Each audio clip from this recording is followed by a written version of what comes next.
as far as naming the segment, it seems Behind the Cape did so well. Even the person who came up with Scuttlebutt said, "Nah, came off of their Behind the Cape is way better than what I came up with." But amongst that, a lot of people, wrote in suggestions. Any thoughts about the write-ins? Y'all are a pessimistic bunch. That's all I'll say. So, yeah, we did limit it to 2. And so, I mean, all the suggestions, all the write-in suggestions. Unfortunately, you weren't there on the first video to give us suggestions so that we can put it in the poll. But sounds like we got to go with Behind the Cape. So, we finally got a title. Behind the Cape it is. Finally got a title. Shout out to you, Chillmonger. You're an unofficial third host at this point, I guess. He is ingrained into the show. Back of the bus lore forever. Let's talk about some MCU rumors.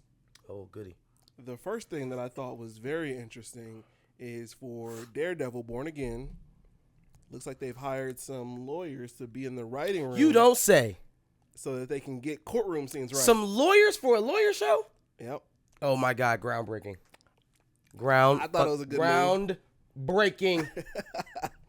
Who would have ever thought of that? Not the people who made She-Hulk. I would say this is par for the course, except this is not something that we could have expected in the last year and a half of television shows out of Marvel. So I want to pat them on the back, but it's so hard to do it for something so simple, and that seems to just be common sense. Considering the bar is so low and you're doing the minimum in this case. The bar is in hell. The bar is in hell. Facts. So, yeah, I mean, it's hard to give somebody a pat on the back for that, unfortunately. But, I mean, at very least, it shows you that they are paying attention to what's important to the character. Mm-hmm. They're not holding any type of, nuanced or any type of original take over what is key to the characters of Matt Murdock. So it's a step in the right direction. Was being a lawyer not key for She-Hulk as well? Well, they didn't. I guess that part of her life wasn't so dependent on accuracy for the writers of She-Hulk. Right. It's working with Meg Thee Stallion was way more important than the courtroom scenes. Yeah, I mean, I don't know anything other than I would say if I had to pick out the one thing that they thought was most important about Jen to tell, it was her autonomy, because they never truly showed her coming to terms with her hubris or her arrogance of thinking that she knows everything, where she started, how like forceful she was about pushing her point of view and getting it across or what have you. It seemed to be very clear that they were setting it up for her to have this realization at some point, like, damn, I don't know everything, like I really do have to work at this. I really do have to have better control. And it never came. That point never came. Yes. That come to Jesus moment for Jen and her hubris never came. So that's why that arc was so off-putting for me. But in terms of what they thought was important to show, it was her autonomy, like her ability to make her own decisions and go forth with them regardless of the repercussions. Right, it was just more so a championing of her headstrongness. Is what I got from it. Maybe I'm misdiagnosing. No, I don't think you are. I just don't think that's a great show concept. It didn't do very much to balance out her character. She was kind of a dick. She was kind of a dick. No, for sure. But yeah, no, I'm happy for Daredevil at least taking a step in the right direction. It sounds like. I hope so. Now, if we could just get some. Need to work on that tone though, because I'm just not interested in PG Daredevil. Agreed. Moving on from that, it seems that possibly, not sure about the source on this one, but that Galactus might be the villain for Fantastic Four, which I'm okay with. I'm actually really okay with, as long as Galactus is not a person. And instead, a big ball in the sky. Like the Eternals? Is that what we're talking about? No, we're talking about the one Fantastic Four with. With the Silver Surfer. He was like the Galactus Cloud. Galactus Cloud. Thank you. Yeah. I remember that. Can Galactus be an actual person? Somewhat. If he's going to be a ball in the sky, let him also be a person. So this is interesting to me because Galactus and Kang coming in at the same time. Well, but I guess we don't know when the hell we're getting Fantastic Four. Yeah. So maybe he comes in after Kang Dynasty and Secret Wars. I don't think there's room for both of them. So if they're going to be dealing with Galactus and Fantastic Four,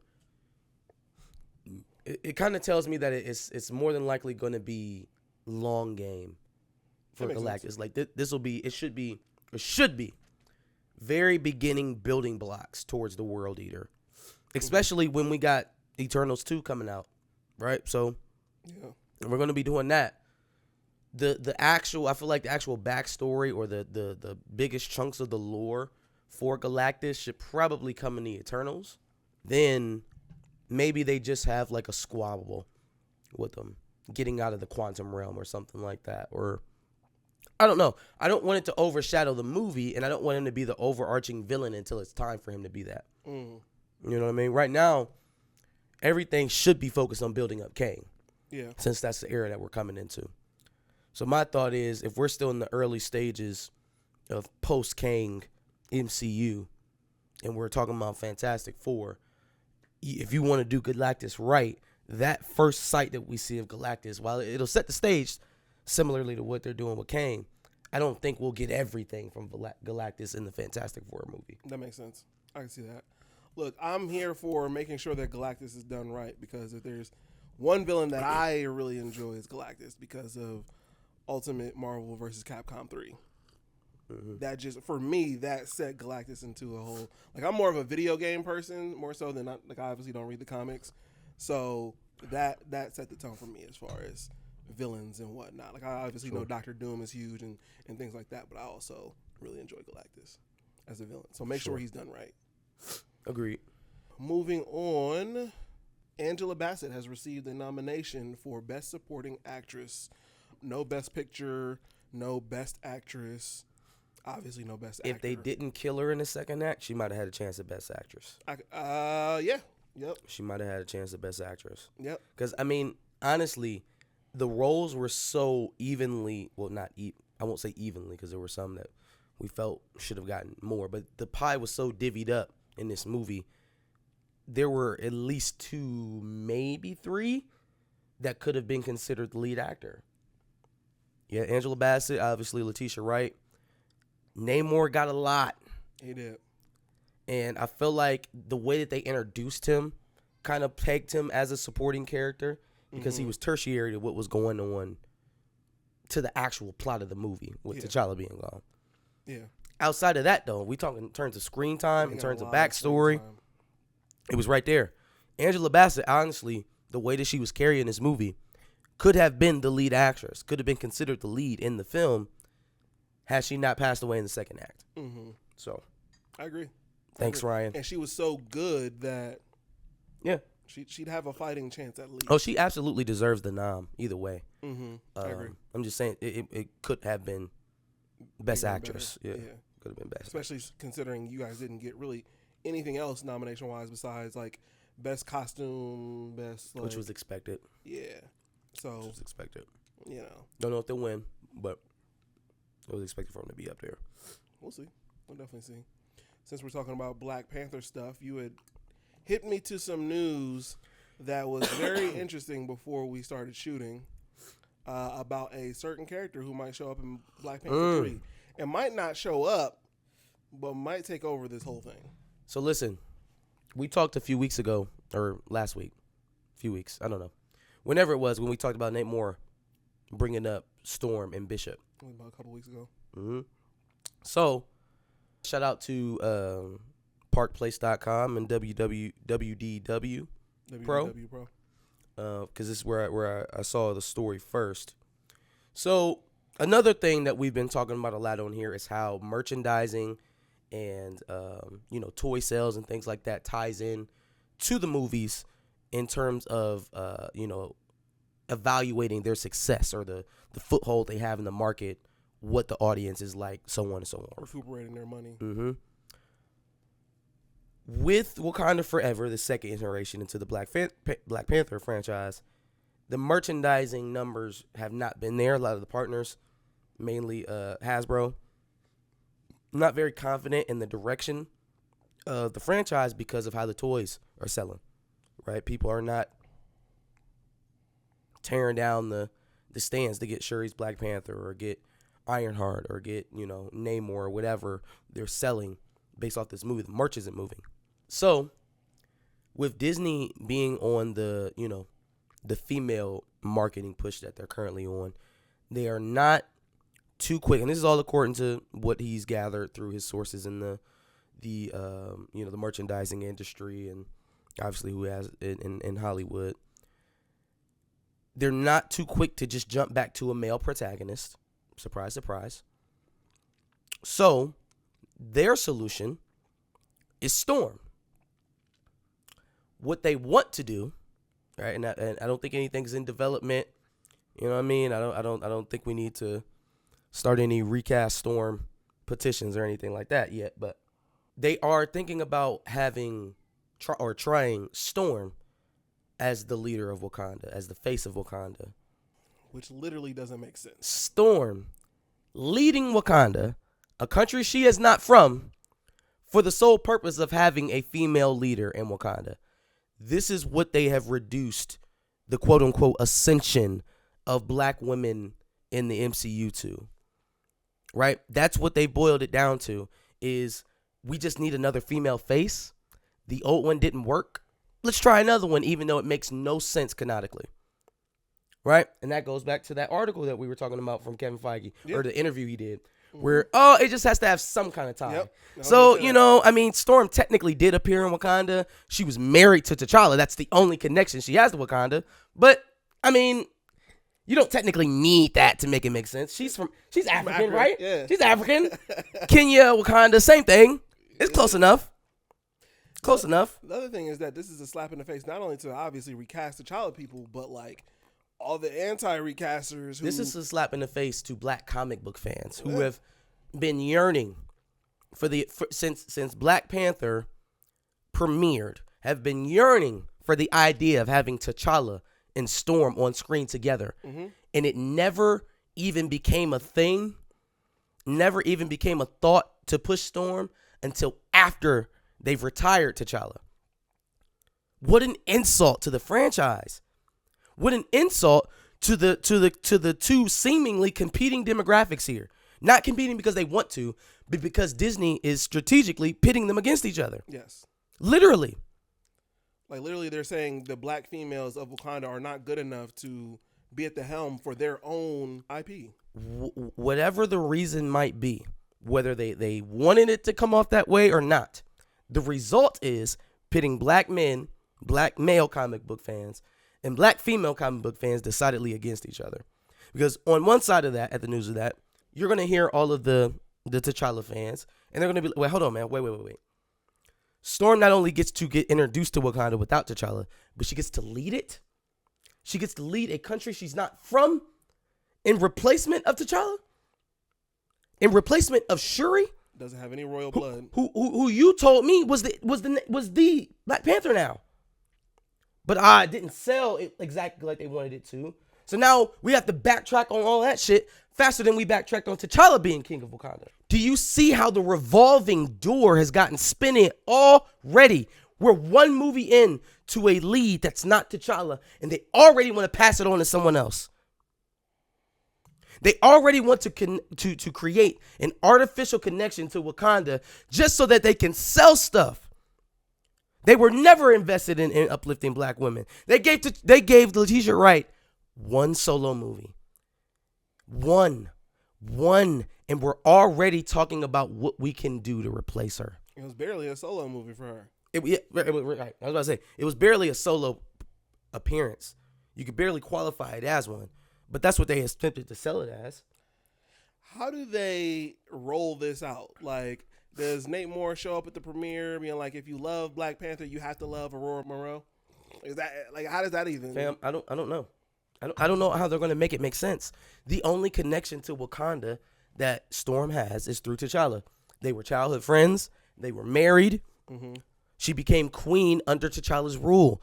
I don't understand how you do this without T'Challa. Now, let's spitball here. Let's try to make it make sense. You have T'Challa Jr., another being from the MCU's doing who has no connection other than he was the king's bastard son, right? But he's not a character whose history is rooted in the comics. He also has no logical tie to the throne. A king's bastard son has no claim to the throne. See Game of Thrones. That's why Jon Snow was so special. Except he wasn't really a bastard. This isn't about Game of Thrones. Anyways, they are creating all of these erroneous outlets as like a Rolodex of options as to insert into the role.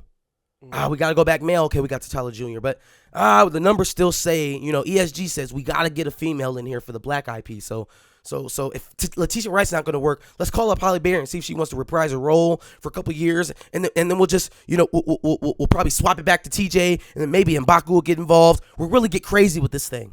Well, they're really unraveling the IP as it seems. It is a merry-go-round of options of who can be Black Panther now. And I don't think that was a mistake. I don't think that they did that out of the circumstance of Chadwick Boseman being gone. Look at what it resulted in. They are deteriorating this brand. And that part, I don't think they want to make Black Panther fail. Obviously, the people involved with it wanted to be successful. But the moves that they are making with the franchise, much like what they've done with some of the Star Wars properties, much like what they've done with Thor, it's not trending in the right direction. And now you're seeing them entertaining these ideas that are so sweeping and so wildly antithetical to what we know, what the expectation is. It's like the deeper in the hole they get, the less they seek to meet expectations, which seems to be the most counterproductive thing for a studio that lost $120 billion last year.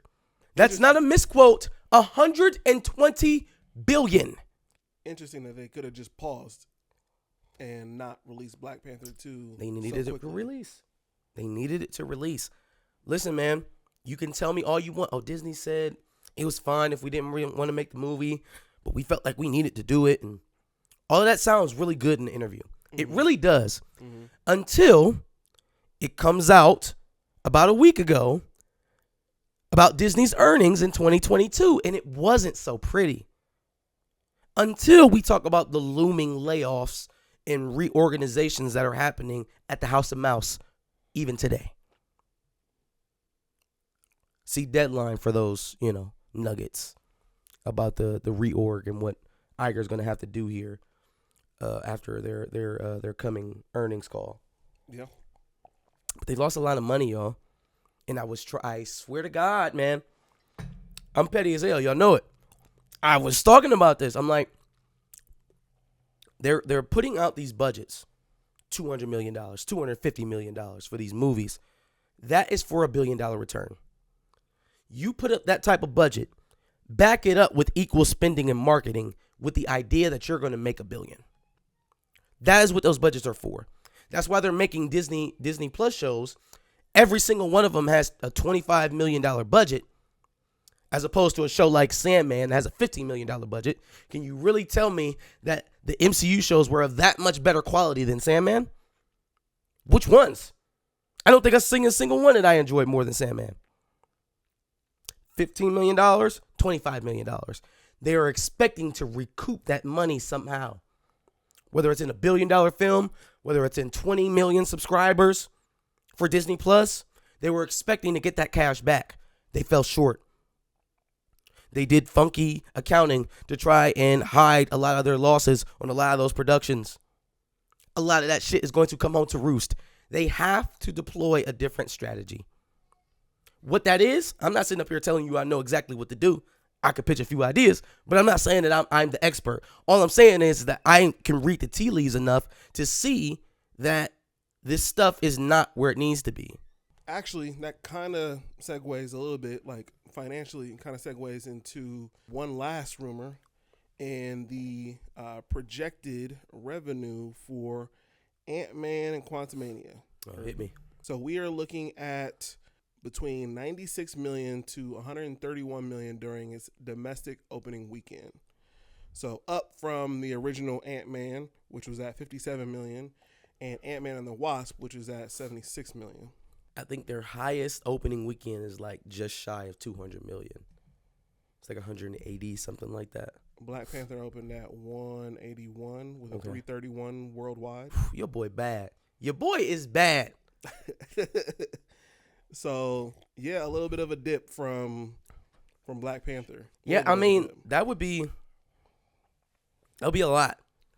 $170 million. That would be a great opening weekend. But that won't be the tell on whether or not the movie is going to be successful.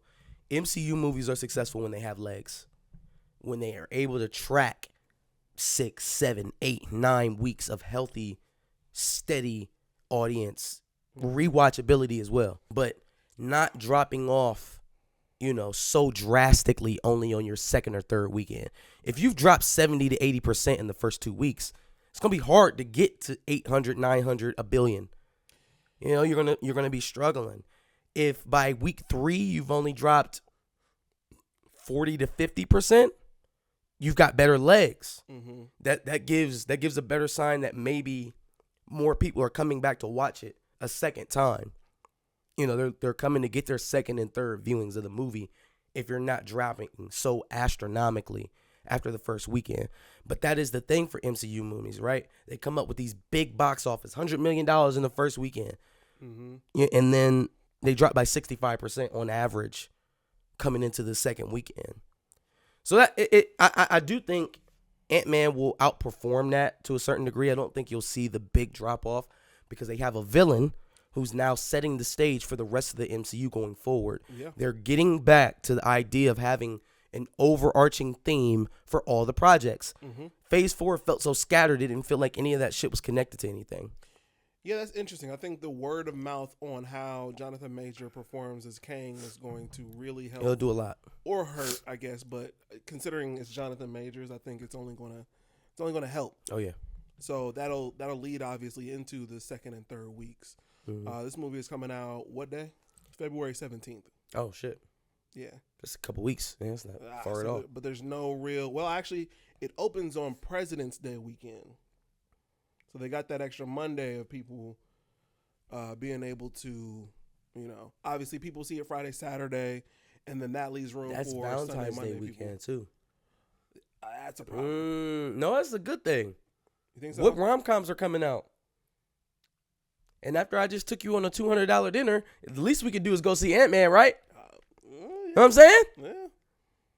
Bought the bottle of wine and everything. The whole bottle, not the glass, the bottle. Okay. Let's go see Ant-Man. Okay. Huh? Jonathan Majors. Women like Jonathan Majors, right? Yep. That's true.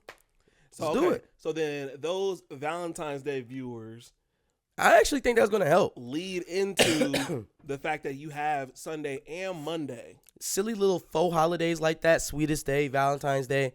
Those are good movie days. I mean, movie and a dinner for... That's the quintessential parent date. Yeah. So that bodes well for them. That's fair. So then we think that this is probably going to outperform said projections. Ever so slightly. I would say this movie is going to make $800 million. It's going to do about 150 more than its best swing. So you think it's going to do not as good as Black Panther, but probably better than... Is that better than Thor? That's not even better than Thor, is it? Black Panther was around, 830? So I think it could at least do that. With a villain like Kang, because that was some of the appeal for Wakanda Forever was Namor. Mm-hmm. So I think so. I think they could at least match Black Panther. It probably won't meet Multiverse of Madness numbers. Mm-hmm. It'll probably fall right around where Wakanda Forever was at. Gotcha. And for Ant-Man, that would be the highest grossing film in the Ant-Man franchise. Yeah. Yep. So I could definitely see it obviously being around all of the other movies. Mm-hmm. I just don't know whether or not it's going to perform better than any of them. I mean, because Kang, yes, but then Ant-Man. I could see it doing 8 to 25. I Right guess I about can see what Wakanda Forever did. Yeah. And there was just no hype going into Black Panther. And there's slightly a little bit more hype because of Jonathan Majors, and obviously there's not. And that hype can grow. All the stuff around room it to grow Yeah. quite a bit. So I guess I can see it. Any other rumors or any other news that stuck out to you? That's it for me, man. Give us your thoughts in the comment prompt below. Make sure you like, share, subscribe, and come back next week for another Behind the Cape episode. Absolutely. And make sure you subscribe. Like you said, we're going to be doing this every week. And make sure you check out our previous, what was known as the Untitled MCU Rumor segment, which is now Behind the Cape.